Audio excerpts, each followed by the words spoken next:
Hello everyone, इस video के लिए मेरे पास बहुत ज़्यादा टाइम था नहीं। Actually I have to catch a train early morning. But उस वीडियो को हम फटाक से शुरुआत करते हैं। जिन लोगों को मेरे बारे में नहीं पता, hello, I am Sonam Kalonia and I am doing my PhD from Leipzig university Germany and I synthesize drugs for cancer treatment. Time पहले मैंने एक वीडियो बनाई थी, from where we should do our PhD, either from India और from abroad, get full scholarship in abroad. If so, what is the criteria for that as a PhD student? बहुत ज़्यादा लंबी जाती है, तो शायद मैं इस वीडियो को दो पार्ट में स्प्लिट कर दूँ। मैं बस पूरी वीडियो को दो में काट दूंगी, ज़्यादा कुछ नहीं।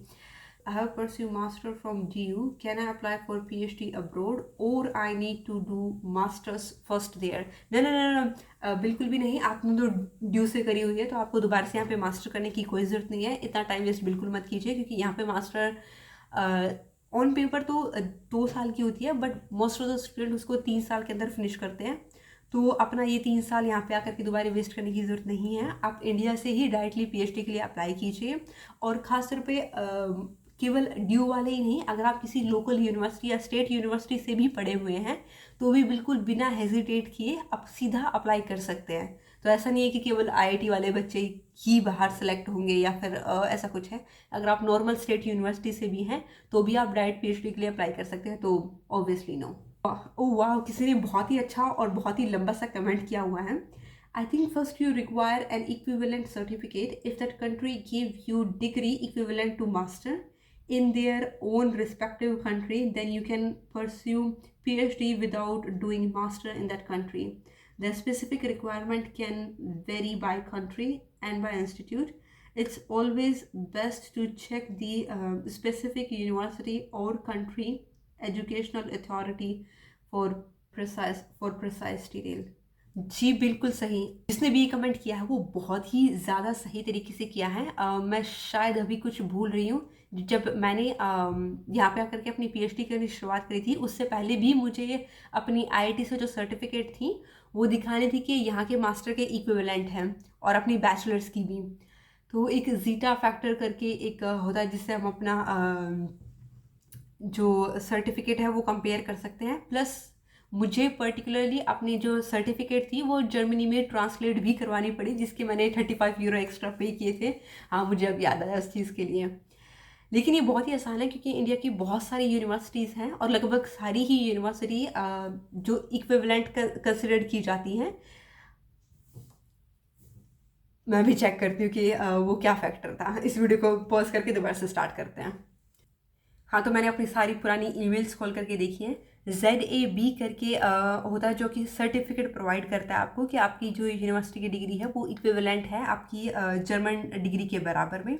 आप चेक कर सकते हैं इस चीज़ को एक वेबसाइट के एना बिन करके है। मैं उसका लिंक आपको डिस्क्रिप्शन के अंदर डाल दूँगी, जिसमें आप सारी अपनी डिटेल प्रोवाइड करेंगे और फिर वो आपको बता देते हैं कि इक्विवेलेंट है या नहीं। तो अप्लाई करने से पहले, इस क्वेश्चन का सही ढंग से जवाब देने से पहले, आप अपनी यूनिवर्सिटी को इस वेबसाइट से चेक कर लीजिए। वो बता देगा कि ये यूनिवर्सिटी या फिर ये जो डिग्री है वो इक्विवेलेंट है जर्मन डिग्री की या नहीं। फिर आप अपना आगे का जो चीज़ है वो प्रोसेस कर सकते हैं, और आपको फिर दोबारा से मास्टर्स करने की कोई ज़रूरत नहीं है। कोई टाइम वेस्ट मत कीजिए, डायरेक्टली पीएचडी स्टार्ट करनी है। क्योंकि यहाँ पे आकर के अगर आप अपनी मास्टर्स करते हैं फिर से 3 साल में तो पीएचडी ख़त्म कर देंगे, तो वो चीज़ करने की कोई ज़रूरत नहीं है। अच्छा क्वेश्चन था, मज़ा आ गया। रिप्लाई भी बहुत अच्छा किया लोगों ने। Hope this work, that was the correct. Sorry, मैं अभी इस कमेंट का रिप्लाई करना स्टार्ट करती हूँ, क्योंकि बाद में तो ये हमेशा गुम ही हो जाएगा। अगले कमेंट की तरफ मूव करते हैं। Ma'am, can you please guide me, I want to do PhD from abroad. I think I already answer this question और this comment. Which exam we need to clarify for doing PhD in abroad? I think ऐसा कोई specific exam नहीं होता है, but वो interview ही काफ़ी अच्छे तरीके से ले लेता है, तो वही एग्जाम एज अ एग्ज़ाम की तरह काम करता है।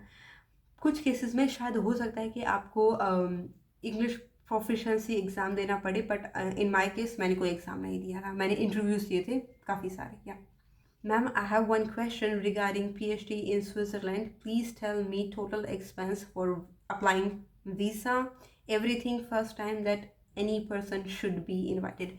ये क्वेश्चन बहुत ही अच्छा है, लेकिन मैं आप इस क्वेश्चन का एग्जैक्ट आंसर नहीं दे पाऊंगी क्योंकि ये बहुत ज़्यादा वेरी करता है सिटी टू सिटी या फिर country to country. For example Switzerland एक काफ़ी एक्सपेंसिव कंट्री है, तो इसमें जो है अमाउंट आपका बहुत ज़्यादा भी जा सकता है। लेकिन मैं आपको ये बता सकती हूँ कि किन किन चीज़ों को आपको दिमाग में रखना है कि अगर आप ये आते हैं तो ये खर्चा आपके सामने आ सकता है।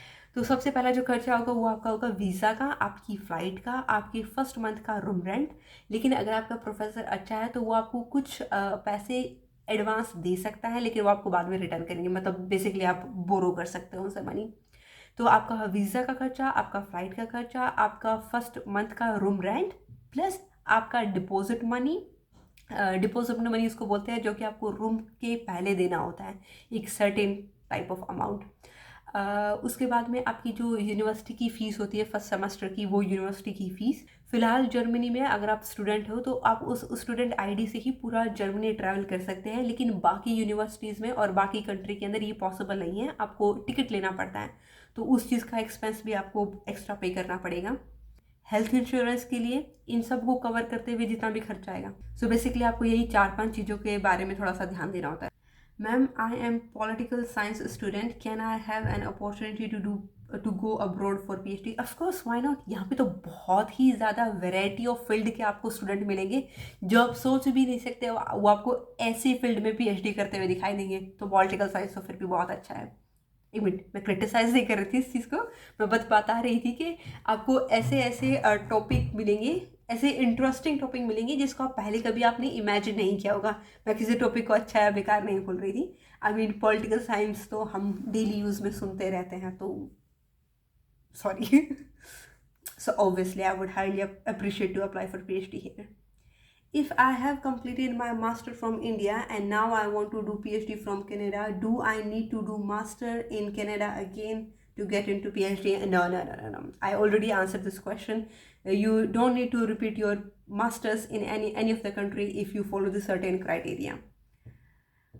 Another question is, I choose art stream, so can I do PhD? Please, please, please reply. Obviously yes, obviously yes. आप किसी भी फील्ड से हो आप PhD कर सकते हो फॉर श्योर। अगर आपने अपने उस फील्ड के अंदर मास्टर्स या फिर बैचलर्स किया हुआ है तो ऑब्वियसली आप अप्लाई कर सकते हैं, and it would be a great opportunity if you come over here. Yep, best of luck. The another one is how to do PhD in abroad. I think I already answered this question. Ma'am, will you please guide me? I want to do PhD from abroad. I have no idea. Okay, I think we already covered. Ma'am, if I can do PhD from Europe, will I be able to get RCI license? What is RCI license?